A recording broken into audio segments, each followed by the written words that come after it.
রাবেয়ারে যখন হাসান বসরি বিয়ে করতে চায়, প্রথম স্বামী মারা যাওয়ার পর যখন হাসান বসরি প্রস্তাব দিল, রাবেয়ারে তোমার আমি বিয়ে করতে চাই, সুবহানাল্লাহ কোন কারণ কি, কেন এই মহিলাকে হাসান বসরি বিয়ে করতে চায়?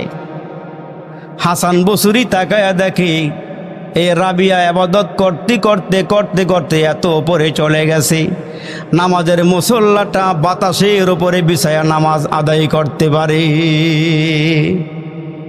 কত উপরে চলে গেছে। আর রাবিয়াও তাকায়া দেখে আল্লাহর ওলি হাসান বসরি আল্লাহরে এত খুশি করছে, আল্লাহর এত কাছাকাছি চলে গেছে, নামাজের মুসল্লাটা পানির উপরে বিছায়া নামাজ আদায় করতে পারে। হাসান বসরি যখন প্রস্তাব দিয়েছে, রাবিয়া রে তোমার আমি বিয়ে করতে চাই, রাজি আসনি বলো? রাবিয়া ডেকে ডেকে বলে, আল্লাহর বলি আমি আপনার বয়ান শুনি, আপনার বয়ান না শুনলে আমার ভালো লাগে না, আপনার বয়ান শুনলে দিল নরম হয়ে যায়, আপনার বয়ান শুনলে ইবাদত করতে বড় ভালো লাগে। আপনি যেহেতু প্রস্তাব দিয়েছেন বিয়ে করবেন, অসুবিধা নাই, তবে আপনার কাছে আমার 4টা প্রশ্ন আছে, এই প্রশ্নের জবাব দিতে পারলে নির্দ্বিধায় নির্বিঘ্নে আপনার সঙ্গে আমার বিয়ে হয়ে যাবে। হাসান বসরি ডেকে বলে, রাবিয়া কি প্রশ্ন বলো?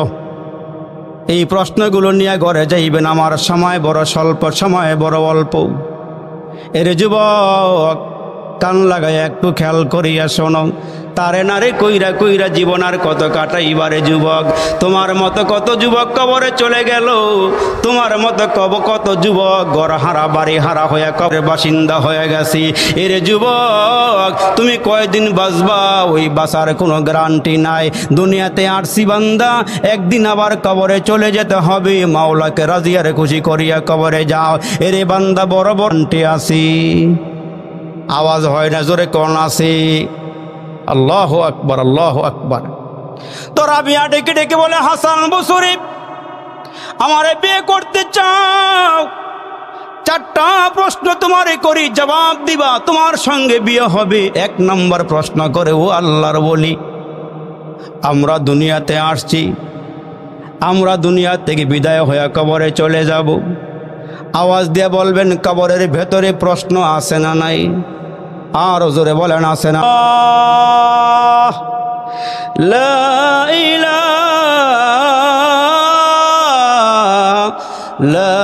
ইলাহা আনা ফা'বুদুনি।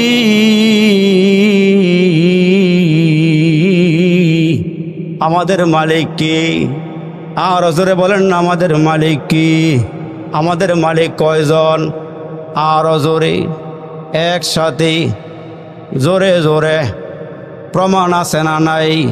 ছোট্ট সূরার মধ্যে আল্লাহর প্রমাণ, কুল হুয়াল্লাহু আহাদ আল্লাহুস সামাদ লাম ইয়ালিদ ওয়া লাম ইউলাদ ওয়া লাম ইয়াকুল লাহু কুফুয়ান আহাদ। আল্লাহু আকবার বলেন না? কতই যে সুন্দর এই ধরা, বানিয়েছেন প্রভু কুদরত দ্বারা, কেহই তো তা পারিবে না, চক্ষু যে জুড়িয়ে যায়, খোদ প্রভুই তো করেছেন সবই, যেন করিয়া উপাসনা তার। চন্দ্র দেখো রাতের বেলা, সূর্য দেখো দিনের বেলা, দিন হয় রাত হয় গগনেতে, চলছে তারা নিজ কক্ষপথে, ঝিকিমিকি ঝিকিমিকি আলোর দ্বারা, করছে উজ্জ্বল বিশ্ব ভরা, কেহই তো তা পারিবে না, চক্ষু যে জুড়িয়ে যায়, খোদ প্রভুই তো করেছেন সবই, যেন করি উপাসনা তার। ইবাদত হবে কার? বাবাজিরা যুবকরা আওয়াজটা বাড়ায় দিয়ে বলে, ইবাদত হবে কার? আর জোরে বলেন না কার? হে মুসলমান ভাইরা, রাবিয়া ডেকে বলে, হুজুর আমারে বিয়ে করবেন, অসুবিধা নাই, এক নম্বর প্রশ্ন, কবরে তিনটা প্রশ্ন করা হবে। ধনী নাই, গরিব নাই, রাজা নাই, বাদশা নাই, প্রজা নাই, নেতা নাই, এ মুসলমান কর্মী নাই, সবাইকে প্রশ্নটা করা হবে। ওই রাবিয়া ডেকে ডেকে বলে, আল্লাহর ওলি গো, আপনি অনেক বড় জান্নেওয়ালা, এবাদত কইরা কইরা আল্লাহকে রাজি আর খুশি করে বলাইছেন, আপনি একটু বলে দেন আমি কবরের মধ্যে প্রশ্ন করলে উত্তর দেওয়া সম্ভব হবে কিনা? আমাকে যখন তিনটা প্রশ্ন করা হবে আমি কি উত্তর দিতে পারবো কি পারবো না, এই চিন্তাটা দূর করলে আপনার সঙ্গে আমার বিয়ে হবে।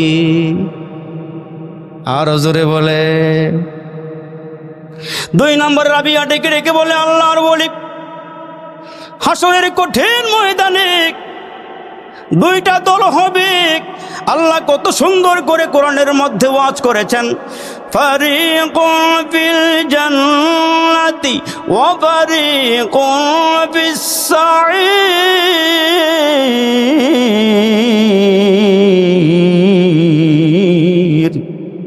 হাসরের ময়দানে দল হবে দুইটা।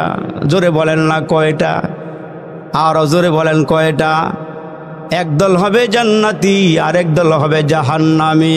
এক দলের আমলনামা ডান হাতে আসবে, ওই মানুষগুলো সোজা আল্লাহর জান্নাতে চলে যাবে। আর যাদের আমলনামা বাম হাতে আসবে, ওই আমলনামাটা বাম হাতে দেওয়ার পর এত সহজে বাম হাতে আমলনামা দেওয়া হবে না।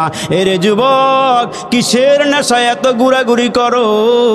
এরে যুবক, আমার প্রাণের ভাইরা, হাতটাকে পিছন দিক দিয়া নিয়া পিঠের ভিতর দিয়া ঢুকাইয়া কলিজাটা সেদা করে বুক দিয়া হাতটা বাড়ি করিয়া আমলনামাটা দেওয়া হবে। তখন বান্দা বলবে, কি করলাম রে, কি করলাম রে, কি করলাম? সোনার যৌবন হেলায় খেলায় খোয়াইলাম তারে না রে, কইরা কইরা জীবন কাটাইলাম, আমরা সবাই জান্নাতেরই রাস্তা হারাইলাম। ওই মানুষগুলো বাম হাতে আমলনামা পাওয়ার পর এত চিৎকার মারবে, চিৎকার, পাগল পারা হয়ে যাবে হাসরের কঠিন ময়দানে। ওই মানুষগুলো আব্বারে তালাশ করবে, মারে তালাশ করবে, ভাই তালাশ করবে, বোনকে তালাশ করবে, বন্ধুকে তালাশ করবে। আহারে, আজকে কঠিন মুসিবতের দিনে কেউ আমার আপন না, কেউ আমার কিনারায় নাই, কেউ আমার কাছে নাই নাই নাই। ওই মানুষগুলো পাগল পারা হইয়া হাসরের ময়দানে দৌড়াইতে শুরু করবে। ওই মানুষগুলো চিৎকার করবে আর বলবে, আল্লাহ আবার দুনিয়াতে পাঠাও। আলেম ওলামার কথা বিশ্বাস করি নাই, বয়ান ভালো লাগে নাই, কোরআন বিশ্বাস করি নাই, হাদিস বিশ্বাস করি নাই, আল্লাহ আমাদেরকে দুনিয়াতে আবার পাঠাও। আল্লাহ দুনিয়ার থেকে তোমার বন্দেগি করে আবার আসব। আল্লাহ বলেন, বান্দা 60 বছরের হায়াত দিয়া তোমাকে ছেড়ে দিয়েছিলাম রে বান্দা। ওই মুহূর্তে ফজরের আজান হলো, তুমি মসজিদে যাও নাই। এরে বান্দা, জোহরের আজান হইলো, তুমি মসজিদে যাও নাই। আসরের আজান হয়ে গেল, মাগরিবের আজান হয়ে গেল, এশার আজান হয়ে গেল, তুমি তো আল্লাহর ঘরে মসজিদে যাও নাই। ওই হাসরের ময়দানে বান্দা চিৎকার করতে করতে পাগল পারা হয়ে যাবে, ওই দিন কোনো কাজে আসবে না। ওই চিন্তা করে রাবেয়া হাসান বসুরিকে ডাক দিয়া বলে, ও আল্লাহর ওলি, হাসরের কঠিন ময়দানে দুইটা দল হবে, এক দল হবে জান্নাতি আর এক দল হবে জাহান্নামী। এক দলের আমলনামা ডান হাতে আসবে আর এক দলের আমলনামা বাম হাতে আসবে। আল্লাহ পাক রব্বুল আলামিন কত সুন্দর করে আমাদেরকে জানাইয়া দিলেন, এরে বান্দা, হাসরের ময়দানে দুইটা দল হবে, এক দল হবে জান্নাতি আর এক দল হবে জাহান্নামী। রাবিয়া ডেকে ডেকে বলে, আল্লাহর বলি, আমি কোন দলের হব, জান্নাতি না জাহান্নামী? এই চিন্তাটা দূর করে দিলে আপনার সঙ্গে আমার বিয়ে হবে। প্রশ্ন গেল কয়টা? আরো জোরে বলেন না কয়টা? রাবিয়া ডেকে ডেকে বলে, আল্লাহর বলি, এই আল্লাহর বলি, 3 নম্বরে আরেকটা জিনিস আমি জানতে চাই, আমি ঈমান নিয়ে মরতে পারবো কি পারবো না? আপনি আমার এই টেনশনটা দূর করে দেন। আল্লাহু আকবার, জোরে বলেন। দুনিয়ার মধ্যে সবচেয়ে দামি দৌলতের নাম, সবচেয়ে দামি দৌলতের নাম হলো ঈমান। যার ঈমান নাই তার কোনো কিছুই নাই, যার ঈমান আছে তার সব কিছু আছে। একজন ঈমানদারের দাম কত জানেন? বিয়া বাড়ির মধ্যে যত দামি মানুষ যাক না কেন, বর যদি না যায়, ওই বাড়ির খানা কিসমতে জুটে না। ওই বাড়ির খানা পাইতে হলে বর সাথে নিয়ে যাওয়া লাগে। আমার রসুল ডেকে ডেকে বলে, উম্মত, দুনিয়ার মধ্যে ইহুদি, খ্রিস্টান, নাসারা, বৌদ্ধ, হিন্দু, আরজু, অনারজু, নাগা, কুকি, গারো, সৌতাল, খাসিয়াল, যত সম্প্রদায়ের মানুষ আছি তার মধ্য থেকে এগুলোর কোনো দাম নাই। একজন কালা মুসলমান ইমানদারের দাম আল্লাহর কাছে বেশি। ইমানদারের দাম আল্লাহর কাছে অনেক বেশি। ইমানওয়ালা মানুষের দাম আল্লাহর কাছে অনেক বেশি। সাহাবীদেরকে আল্লাহ পাকের রাসূল ডেকে ডেকে বলে, শোনো সাহাবীরা, যতদিন পর্যন্ত একজন ইমানদার জমিনে থাকবে আল্লাহ পাকের দুনিয়ার সিস্টেম চালু থাকবে। সুবহানাল্লাহ বলেন। তাহলে ইমানদারের দাম আছে না নাই? আরও জোরে বলেন না, ইমানদারের দাম আছে না নাই? ইমানদারকে সুদ খাইতে পারে, মদ খাইতে পারে, জিনা করতে পারে, মানুষকে ঠগাইতে পারে, ওয়াদা খেলাফ করতে পারে, কথায় কথায় মিথ্যা বলতে পারে। এগুলো ইমানদারের আলামত নয়। ইমানদার বলা হয় তারে আল্লাহ পাক হুকুম করেছেন যেমনে ওই লোকটার জীবন পরিচালনা হবে তেমনে। তাহলে ওই লোকটা হবে ইমানদার। রসুল ডেকে ডেকে বলেন, ইমান নিয়ে মরতে পারলে ওই লোকটার জন্য আল্লাহ জান্নাত তৈয়ার করে রেখেছেন। এই তিনটা প্রশ্ন করার পরে 4 নম্বর প্রশ্ন রাবিয়া করতেছে হাসান বসরিকে, ও আল্লাহর ওলি, 4 নম্বর প্রশ্নের জবাবটা দেন, আপনার সঙ্গে আমার বিয়ে হবে। কয় কি সেটা? কয় হাসরের ময়দানে একটা ব্রিজ হবে। ওই ব্রিজটা ওপরের দিকে উঠবে 10,000 বছরের রাস্তা, নিচের দিকে নামবে আবার 10,000 বছরের রাস্তা, আরো আঁকা বাঁকা পথ হবে 10,000 বছরের রাস্তা। ওগো আল্লাহর ওলি, ওই 30,000 বছরের পুলসিরাতরা আমি পার হতে পারবো কি পারবো না, ওই টেনশনটা একটু দূর করে দেন, আপনার সঙ্গে আমার বিয়ে হবে। হাসান বসরি এত জ্ঞানী মানুষ, এত বড় আল্লাহওয়ালা, এত বড় বুজুর্গ, সারা রাত যেই লোকটার পিঠটা জমিনে লাগে না, দাঁড়ায় দাঁড়ায় নামাজ পড়ে, ইবাদত বন্দেগী করে, উনি ওই মুহূর্তে ডেকে ডেকে বলে, রাবিয়া রে, এই প্রশ্নগুলোর জবাব আমার পক্ষে দেওয়া সম্ভব নয়। আওয়াজ দিয়ে বলেন না আল্লাহু আকবার। আমার পক্ষে সম্ভব নয়। তো রাবিয়া ডেকে ডেকে বলে, আল্লাহর ওলি, আমি যখন রাতের বেলা ঘুমাইতে যাই, মাথাটা যখন বালিশের মধ্যে লাগাই, মাথাটা যখন বালিশের মধ্যে লাগাই, সেই মুহূর্তে আমার চোখে ঘুম আসে না। যেখানে আমি ঘুমাইতে পারি না সেইখানে স্বামী নিয়া আনন্দ করার মতো টাইম আমার নাই। আমি স্বামী নিব কেমনে? বাকি জীবনটা আমি আমার আল্লাহর জন্য সপর্দ করে দিয়েছি। আমি এই হায়াতটা আমার আল্লাহর জন্য রেখেছি, দুনিয়ার কারো জন্য রাখি নাই। এই জন্য তো কোনো বুজুর্গ বলেন, রাবিয়া যেদিন মারা গেছে কবরের মধ্যে নিয়ে শোয়ায় দেওয়া হয়েছি, সমসাময়িক একজন বুজুর্গ স্বপ্নে জিজ্ঞেস করে, ও রাবিয়া, আল্লাহ তোমার সঙ্গে কেমন আচরণ করেছি? রাবিয়া ডেকে ডেকে বলে, আল্লাহ আমার ওপরে খুশি হইয়া আমার গুনাহ মাফ করে আল্লাহ জান্নাতের ফয়সালা করে দিয়েছেন। মালিকের সঙ্গে এমন একটা সম্পর্ক করে কবরে গিয়েছে, যেদিন তারে কবরে নামানো হয়েছে, কবরের ভিতরে নামানোর পর ফেরেশতারা জিজ্ঞেস করে, রাবিয়া তোমার রব কি? কিতাবের ভিতরে ঘটনা আসছে। রাবিয়া বলে, তোমরা কারা? আমরা ফেরেশতারা। কোথায় থেকে আসছো? কই আসমান থেকে। কয় আসমান থেকে জমিন পর্যন্ত রাস্তা কতটুকুন, দূরত্ব কতটুকুন? কয় 500 বছরের রাস্তা। এই ফেরেশতারা, তোমরা যে 500 বছরের রাস্তা অতিক্রম করে জমিনে আসছো, তোমরা কি আল্লাহরে ভুলে গেছো? কয় না, আল্লাহরে ভুলি নাই, আমরা আল্লাহরে ভুলতে পারি না। রাবিয়া ডেকে ডেকে বলে, তোমরা যদি 500 বছরের রাস্তা অতিক্রম করে আল্লাহরে ভুলে না যাও, তাহলে আমি কি জমিন থেকে 3.5 হাত কবরের নিচে আইসা আল্লাহরে ভুলে গেছি নাকি? আমি কি আল্লাহরে ভুলে গেছি? না, আমি আল্লাহরে ভুলি নাই, আমি আল্লাহরে ভুলি নাই, আল্লাহ আমার সঙ্গে আছি।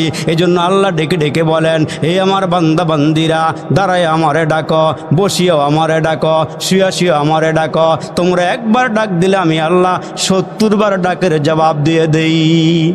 এরে বান্দা, একটু নজর করো, কবরের দিকে তাকাও, ওই কবরের দিকে তাকাও, যে কবর দেখা নবীরা পর্যন্ত থরথর থরথর করে কাঁপে। আহারে, পরকালের প্রথম ঘাটির নাম হলো কবর। এরে বান্দা, ওই কবরে যারা ধরা পড়ে যাবে, সামনের ঘাটিগুলো তার জন্য কঠিন হয়ে যাবে। আর যারা কবরের ঘাটির মধ্যে নাজাত পেয়ে যাবে, অন্য অন্য ঘাটিগুলো এদের জন্য সহজ হয়ে যাবে। এই জন্য মুসলমান, মালাকুল মউত যেদিন আপনার আমার সামনে চলে আসবে, ওই দিন মালাকুল মউত বলবেন, ও খুরিজি, হে রুহু বের হয়ে আয়। তখন বান্দা বের হইতে চাবে না, কারণ রুহের সাথে আর দেহের সাথে বান্দার একটা সম্পর্ক হয়ে গেছে, 60-70 বছরের সম্পর্ক। ফেরেশতারা ডাক দেওয়ার পরও রুহুটা বের হয় না। ওই ফেরেশতারা আল্লাহর দরবারে গিয়ে বলে, মালিক, তোমার বান্দার ভিতর থেকে রুহুটা বের করতে চাই। ও খুরজি, ডাক দিলাম, বের হয়ে আসো। হ্যাঁ, রুহু বের হয়ে আসো। রুহু বের হতে চায় না। আল্লাহ পাক ডেকে ডেকে বলবে, ফেরেশতারা, না, এই বান্দার রুহুটা এখন বের হবে না, তবে বের হবে সহজই একটা কাজ করো, আমি আমার বান্দারে পরকালে যে জান্নাত দিব, এই জান্নাতটা আমার বান্দার সামনে তুলিয়া ধর, দেখবি বান্দা দ্রুত রুহুটা বের হয়ে আমার জান্নাতে চলে আসবি। তখন আল্লাহ বলবেন, ফেরেশতারা, তোমরা ডাক দিও না, আমি ডাক দেই। ইয়া আইয়াতুহান নাফসুল মুতমাইন্নাহ, ইয়া আইয়াতুহান নাফসুল মুতমাইন্নাহ, ইরজিই ইলা রাব্বিকি রাদিয়াতাম মারদিয়াহ। আল্লাহ বলবেন, হে পবিত্র নফস, পবিত্র রুহু, হে সফলতার রুহু, বের হয়ে আসো, ফেরত আসো। আওয়াজ দিয়ে বলেন, আমাদের বাড়ি কি দুনিয়াতে না জান্নাতে? আওয়াজ হয় না, জোরে বলেন, আমাদের বাড়ি কি দুনিয়াতে না জান্নাতে? খাসনগর দিগিরি পাড়ের মানুষ সকালে আদমপুর বাজারে গিয়া, কষ্ট হইতেছে, কষ্ট হইতেছে, আদমপুর বাজারে গিয়া একটা মুরগি কিনলেন। কি কিনলেন? মুরগি কিন্না বাড়িতে আনলেন। মুরগি দেখতে বড় সুন্দর, নিয়ত করছেন এটা খাবো না, পালবো।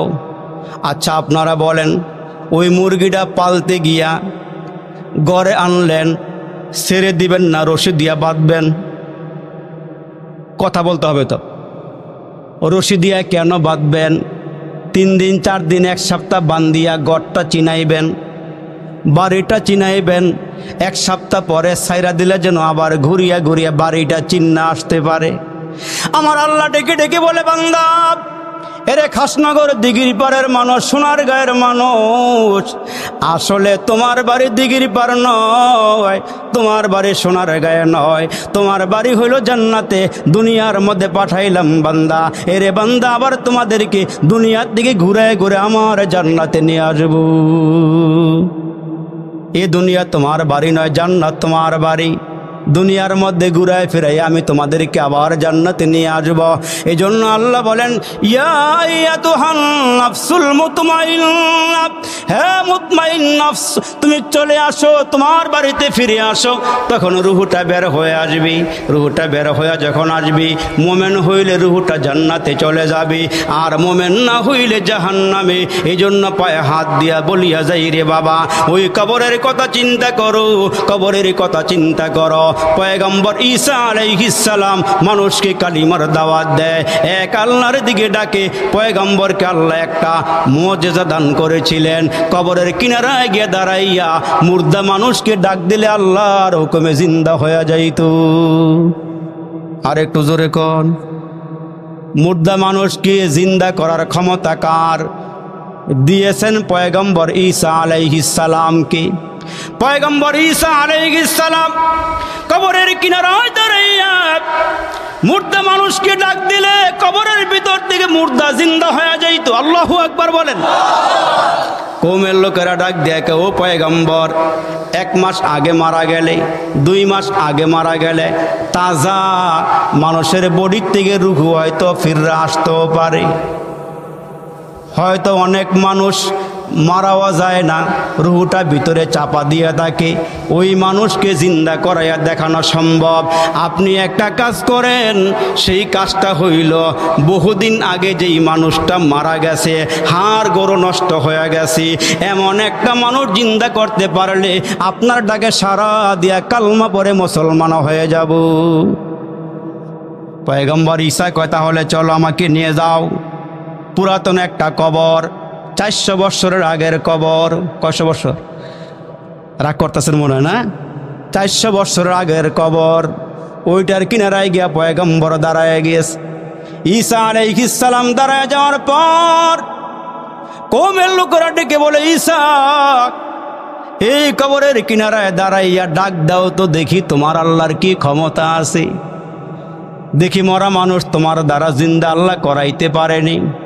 পয়গম্বর ঈসা আলাইহিস সালাম 400 বছর আগের কবরের কিনারায় দাঁড়াইয়া ডাক দিয়ে বলতেছেন, কুম বিইজনিল্লাহ, আল্লাহর হুকুমে জিন্দা হয়ে যাও। ডাক দেওয়ার সঙ্গে সঙ্গে কবরের ভিতর থেকে একটা মানুষ জিন্দা হয়ে দাঁড়ায় গেছে। আর জোরে বলে, আমগো আল্লাহর ক্ষমতা আছে না নাই? আমগো আল্লাহর ক্ষমতা আছে না নাই? এ মুসলমান ইহুদিরা মানে 2 খোদা, নাসারারা কয় 3 খোদা, আর হিন্দুরা কয় 33 কোটি দেবতা। আমরা কই আমগো এত খোদা লাগে না, আমগো খোদা কয়জন? আর জোরে কয়জন? হিন্দুরা কয় মেঘের লেগে 1 খোদা, মারামারির লেগে 1 খোদা, ফিরাইবার লাইগে আর 1 খোদা। আমরা কই আমগো এত খোদা লাগে না, আমগো খোদা কয়জন? আর জোরে আওয়াজ করে মিছিল করে, আমাদের রব কয়জন? যখন ঈসা আলাইহিস সালাম মরা মানুষটা জিন্দা করলেন কার হুকুমে?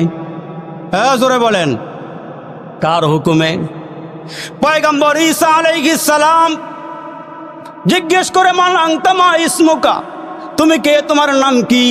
আমার নাম হলো শাম বিন নূহ, আমি হলাম পয়গম্বর নূহ আলাইহিস সালামের সন্তান, আমি হলাম নূহ পয়গম্বরের সন্তান। কয় তোমার মাথার চুল সাদা কেন, তোমার দাড়ি পাকা কেন? নূহ আলাইহিস সালামের সন্তান জবাব দেয়, কয় আমি যখন মারা গিয়েছিলাম ওই দিন আমার চুলগুলো কালোই ছিল, আমার দাড়িগুলোও কালোই ছিল। হঠাৎ করে আমি যখন ঘুমায় রইলাম, ঘুমের ঘরে একটা আওয়াজ পাইলাম, ওই আওয়াজের কারণে আমার মাথার চুল এবং দাড়িগুলো সাদা হয়ে গেছে। কয় কিসের আওয়াজ পাইছে বলো? শাম বিন নূহ ডেকে ডেকে বলে, ও গো পয়গম্বর, আমি কবরের ভিতরে ঘুমাইতেছিলাম, আমি মনে করেছি কিয়ামতের সিংহায় ফুৎকার হয়ে গেল নাকি, হাসরের কঠিন ময়দানের জন্য সিংহায় ফুৎকার হয়ে গেল নাকি। ওই চিন্তায় আমার মাথার চুলগুলো সাদা হয়ে গেছে, দাড়িগুলো সাদা হয়ে গেছে। এর যুবক, ঈসা পয়গম্বরের আওয়াজ শুই না তার মাথার চুল সাদা হয়ে গেছে। এই জন্য আমার আল্লাহ বলবেন, হে মানুষ দুনিয়াতে যাইবানি। ওই মানুষগুলো বলবে, আল্লাহ দুনিয়াতে যাওয়ার আর দরকার নাই, যদি আবার মরণের সময় কষ্ট হয়, মৃত্যুর যন্ত্রণার সময় যদি কষ্ট হয়, এরে রব আমার আল্লাহ আমাদের আর দুনিয়ার যাওয়া দরকার নাই। এরে বন্ধু, ঈসা পয়গম্বরের আওয়াজ শুই না কালা দাড়ি সাদা হয়ে গেছে, কালা চুল সাদা হয়ে গেছে। কিসের আমিত্ব, কিসের বাহাদুরি, কিসের বরত্ব দেখায়। হাসরের কঠিন ময়দানে আল্লাহ যদি বলেন ফেরেশতারা ধইরা নিয়ে আয়, এরে ধইরা নিয়ে আয়, আল্লাহ বলবেন, বান্দা আমি আদেশ করেছিলাম উদখুলু ফিস সিলমি কাফা, পরিপূর্ণ ইসলামের ভিতরে দাখিল হয়ে যাও। তুমি কেন প্রবেশ করো নাই? তুমি কেন ইসলাম বুঝো নাই? তুমি কেন কোরআন বুঝো নাই? কেন কোরআন তেলাওয়াত করো নাই? কেন সুদ খাইছিলা? কেন ঘুষ খাইছিলা? কেন আমার হুকুম মানো নাই? কিসের বাহাদুরি, কিসের আমিত্ব, কিসের বরত্ব?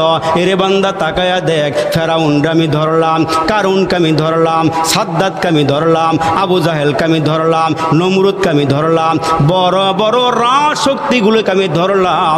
কত ক্ষমতার চেয়ারের মালিককে আমি আশ্রইয়া দুনিয়াতে শেষ করে দিলাম। কত শক্তিশালী মানুষগুলোকে আমি চুবাইয়া চুবাইয়া শেষ করে দিলাম। ওই আল্লাহ যে আছে, আল্লাহ ডেকে ডেকে বলেন, আমি আল্লাহ সহজে ধরি না, আমার ধরা বড় শক্ত।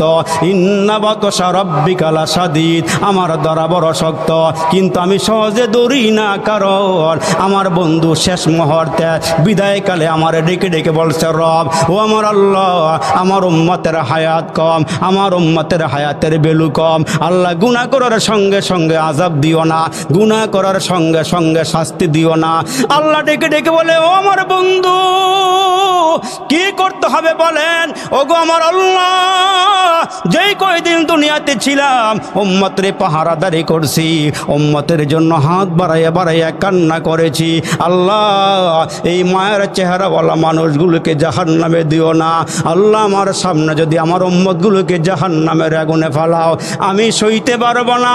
ওগো মালিক, আমার উম্মতগুলোকে তওবা করার সুযোগ দিও, গুনাহ মাফ চাওয়ার সুযোগ দিও। আল্লাহ, উম্মতের জন্য নির্দিষ্ট করিয়া দিও না। যখন এরা হাত বাড়াইবে এদের গুনাহগুলোকে মাফ করিয়া দিও।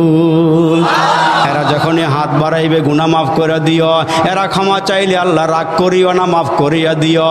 এই জন্য আল্লাহ ডেকে ডেকে বলেন, বান্দা, তুমি যখন আমার চোখের সামনে চলে আসো, তোমার চোখ দিয়ে এক ফোঁটা দুই ফোঁটা পানি পড়ে যায়। এরে মুসলমান, একটু খেয়াল করিয়া শোনেন। চোখ দিয়া পানি ফালান, আব্বা মারা গেছে কাঁদলেন, মা মারা গেছে কাঁদলেন, ভাই মারা গেছে কাঁদলেন, বন্ধু মারা গেছে কাঁদলেন। এই কাদা কিন্তু কাদা নয়। আপনি যদি আপনার গুনার ভয় হাত উঁচু করে এই চোখ দিয়া এক ফোঁটা দুই ফোঁটা পানি ফালাইতে পারেন, আমার নবীকে আল্লাহ ডাক দিয়ে, বন্ধু, আপনার উম্মতকে জানাইয়া দেন, আমার ভয় যদি এরা এক ফোঁটা দুই ফোঁটা চোখের পানি ফালাইতে পারে, এদেরকে একটা খুশখবরি দেন। ওই চোখের পানি যদি গড়াইয়া গড়াইয়া নাকের ডগায় আসে, নাকের ডগায় আসার আগে আগে আল্লাহ পাক বলেন, এদের সব গুনাহ মাফ